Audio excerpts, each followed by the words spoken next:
bicycle. They had his blood pressure, and mine is higher than his. Oh. And the irony is mine is higher because of him. From the Blue Wave. We flipped. Enough seats to take control of the house. We control the house. To 2020 and beyond. This is the Dean Obeidallah Show on Sirius XM Progress, Channel 127. And welcome to the Dean Obeidallah Show. We're live here Wednesday, January 8th. I'm Dean Obeidallah, hoping to be your MBFF. We'll be here together for the next 3 hours, although I'm on Twitter all the time, at Dean Obeidallah, or drop me an email, dean@deanofradio.com. Obviously, a lot to cover. First, a couple of little things. Headline, Donald Trump proves again today he is unfit to be president. That's the headline. But there's some other things to touch on. First of all, the number is now 300. 300 days into the most important election of our lives. That is Judgment Day, November 3rd, 2020. And every single day, Donald Trump reminds us of how unfit he is to be the leader of this nation. And today it happened again. We give it a press conference that was an embarrassment for our nation, filled with lies. And we'll cover the lies. And I'm not exaggerating. When I say it's fact check it, it's filled with lies. I'll give you the actual facts and his statements. You'll see that. Also, even though we're on the precipice of a war with Iran, and maybe not now, hopefully, Donald Trump's administration is still in federal court, the Fifth Circuit Court of Appeals, and the trial court as well now, arguing to end you and your family's coverage for pre-existing medical conditions, to allow insurance companies to charge women more than men for the identical coverage, allow you to be dropped from a policy if you get a chronic illness. What am I talking about? To remind you again, the Trump administration is in federal court arguing to end every single part of the Affordable Care Act. Every single part. And they have no backup plan. So if any Republicans going, well, they're just trying to end it, but they'll do that coverage stuff anyway. No, that's a lie. They have no backup plan. So that's important. And something that I've been enjoying putting on social media because people have enjoyed it, and it's really upsetting the Trumpers. So that's a bonus. I always say this, every time I piss off a Trumper, an angel gets their wings. Well, this is what I've been putting out there. Republicans give us tax cuts for the wealthy and wars. Democrats give us Medicare, the ACA, and Social Security. And you know what? That's not hyperbolic. That's exactly the facts, and they can't argue with it. Republicans, under Donald Trump, has given another tax cut for the wealthy. George W. Bush, same thing. Republicans, George W. Bush gave us two wars, one on a lie, one after 9/11 in Afghanistan. Democrats have given us Medicare, the ACA, and Social Security, things that Americans overwhelmingly like and help Americans. That's what our party's about. That is the essence of our party, is one, providing programs, sometimes overly ambitious, sometimes big and bold, which I like, that help people. Republicans, tax cut for the wealthy. So today, Donald Trump gave a speech. Last night, we were here live. The missiles were flying. We were fearing the worst. At one point last night, I was reporting what CNN was saying, that Donald Trump was going to give a presidential address last night, which concerned me because I know with Trump it was not going to be a conciliatory address. It was going to be a war address. But then he put that off. And then we saw a tweet from the Iranians through the NBC in the area in Tehran saying, Iran said, if you don't do anything else, we're done with this. So then we understood there was back channel communications going on. So Donald Trump today had a chance to be a glimpse of presidential. He will never truly be presidential, but at least can go out there and give a simple speech and be presidential. And what did he do? 12 minutes filled with lies and attacks on President Obama. He slammed President Obama more than the Iranian terrorists. This is who the guy is.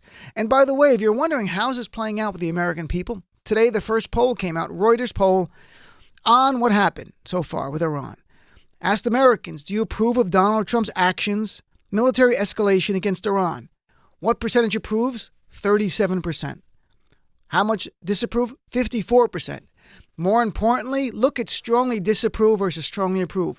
Those who strongly approve of what Trump has done with Iran, only 21%. Strongly disapprove, 39%. 39, that's an 18-point enthusiasm gap, angry at Trump for what he's doing.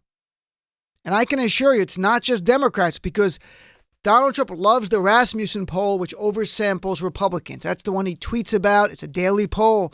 Well, since he killed the Iranian general, he's gone down 7 points in that poll. He is underwater now big time, and it's all because of this, because even his base is turning on him. Some percentage of his base is turning on him. And so let's talk about what happened today. Donald Trump comes out, gives a speech, surrounded by generals and Mike Pence, surrounded by white men. That was it. Donald Trump surrounded by white men. Anyone in 2019, 2020, anybody with any kind of sense of optics would say, you know what? Shouldn't we have some diversity there? But not Trump. Because that's not by accident. That's by design. The people surrounding Trump are the ones he's picked. And Donald Trump has only picked white people to be his key advisors. So when they show up on TV today, he's not embarrassed by that. That's all he cares about. So there he is standing there. I will play a few short clips. I don't like to play a lot of Donald Trump. None of us want to hear much what he has to say. Here is first short clip. Here's Donald Trump bragging that he eliminated what sounds like a tourist. Maybe it was a matador. I'm not sure. Here's clip number 1. At my direction, the United States military eliminated the world's top terrorist, Qasem Soleimani.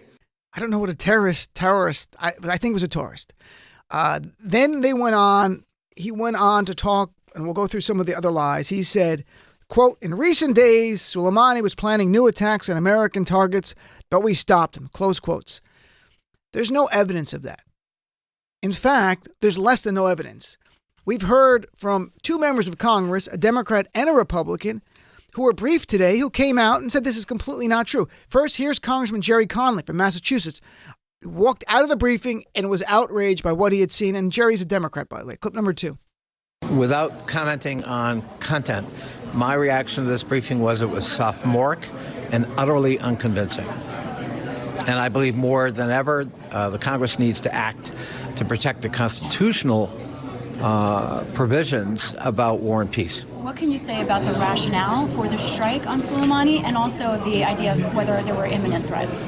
I believe there was no rationale that could pass a graduate school thesis test. I was, utterly unpersuaded about any evidence about the imminence of a threat that was new or compelling. The legal rationale that was delivered to you, is that the legal rationale absolutely fell in the category of sophomoric. The citation was Article 2 of the Constitution and the 2002 AUMF authorization for the use of military force, which of course had nothing to do with Iran. It had to do with what happened after 9/11. So you've got Congressman Jerry Conley there coming out very clearly that this was outrageous. There was no imminent threat. There was not even a hint of evidence giving to us that there was an imminent threat. And again, that is so important because Donald Trump, despite what he might think, is not a king. So he has to consult with Congress. Congress is the only body, as the Constitution states, that has the right to declare war. Donald Trump is the commander-in-chief. Congress declares war. Congress funds wars. And by the War Powers Act, he has to consult with Congress before doing these actions. Now, an exception would be an imminent threat. That's why they kept saying that. It's clearly not, because then here is senior Republican senator from the state of Utah, Mike Lee, just a short time ago, clip number 7, slamming his brief, walked out of the briefing room and slammed it right to the cameras. Clip 7, please. I find this insulting and demeaning, not personally, but to the office that each of the 100 senators in this building happens to hold. I find it insulting and I find it demeaning to the Constitution of the United States, to which we've all sworn an oath. It is, after all, the prerogative of the legislative branch to declare war. Article 1, Section 8 makes that very clear. Alexander Hamilton in Federalist Number 69 made clear that this was a sharp contrast from the form of government that we had prior to the Revolution, a form of government in which the executive, the king, had the power to take us to war.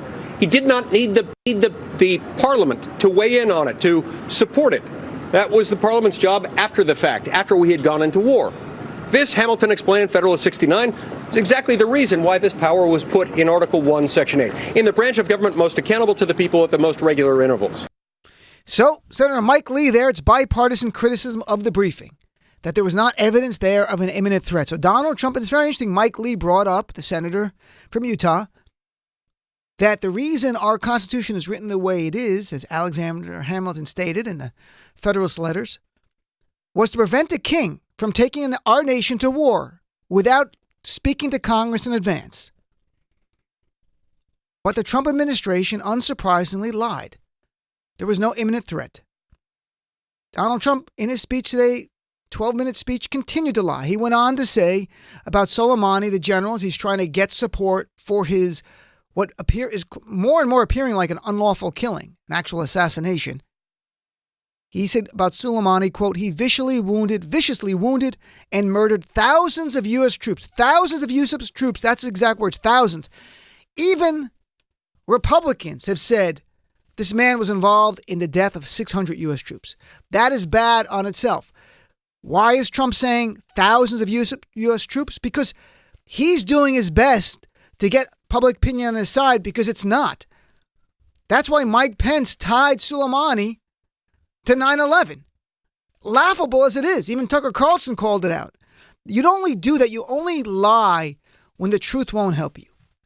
If the truth is going to help you, you just tell the story. But for Donald Trump saying Soleimani was involved in the death of 600 U.S. troops was not enough, in his view, to convince Americans to join his ridiculous, unfounded, unlawful military action. Then Trump went on to evoke NATO. NATO, the organization Trump has called obsolete and threatened last year to leave numerous times. Here he is now, flip-flopping and saying he wants NATO to help. Here's clip number 3, please, Nina. I am going to ask NATO to become much more involved in the Middle East process. Our great American forces are prepared for anything. Iran appears to be standing down, which is a good thing for all parties concerned and a very good thing for the world. And then Donald Trump said something that was absolutely true in his statement. He said today, ISIS is the natural enemy of Iran. The destruction of ISIS is good for Iran, and we should work together on this and other shared priorities. That is absolutely true. In fact, ISIS is such the natural enemy of Iran that Soleimani, the general we killed, in an uneasy alliance, worked with the U.S. in pushing ISIS out of Iraq. And in 2014 and 15, even in Syria.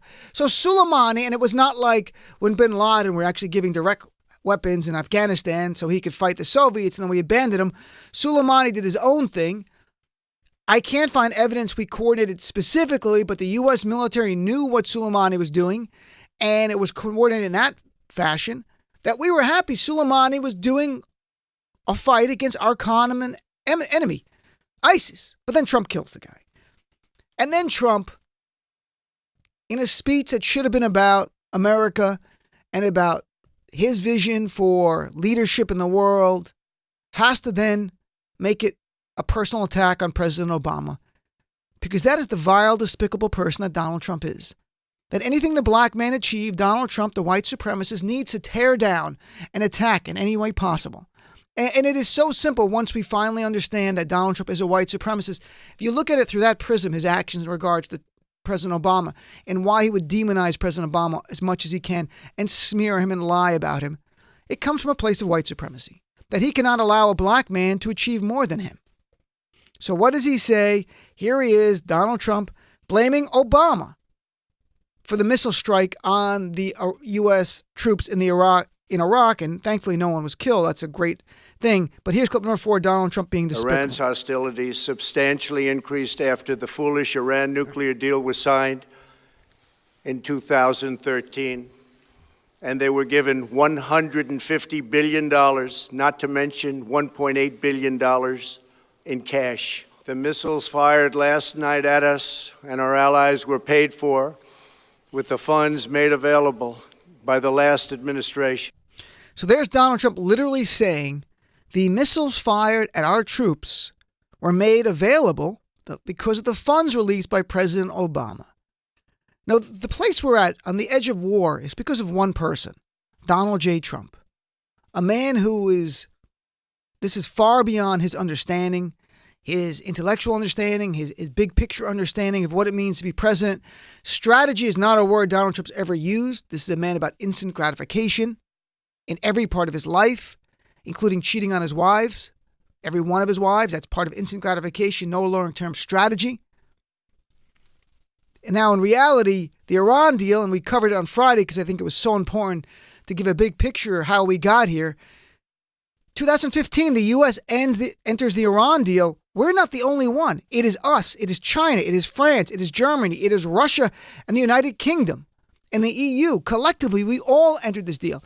And part of that deal was releasing funds, not paying the Iranians, but releasing funds that we had frozen when the revolution happened in Iran in the late 1970s. And we released it, including with interest. Trump keeps saying $150 billion. Fact checkers keep saying that is not the true number.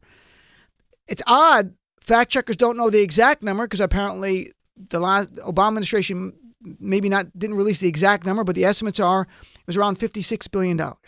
In any event, as fact checker after fact checker today pointed out, there's no evidence whatsoever the releasing of these funds years ago to Iran had anything to do with the missiles launched at our troops. But that's just Trump. First of all, he'll take responsibility for nothing, and he'll blame Obama whenever possible. And what's the reaction in Trump world? Well, you've got these Republicans, Mike Lee and Rand Paul on TV. Rand Paul was just on CNN slamming it as well. But like Lindsey Graham last night, this is an act of war. And Trump's BFF, Pete Hegseth, on Fox and Friends this morning, a man who's given Trump a lot of advice, talking about the need to bomb more. And listen to Pete Hegseth. He goes, well, I don't want war, but we've got to go in there and destroy their oil fields. So let's hear clip number 5. I happen to believe that we can't kick the can down the road any longer in trying to prevent Iran from getting a nuclear bomb. They used the killing of Soleimani as an excuse to say, we're scrapping the Iran deal. We all know they were scrapping it anyway.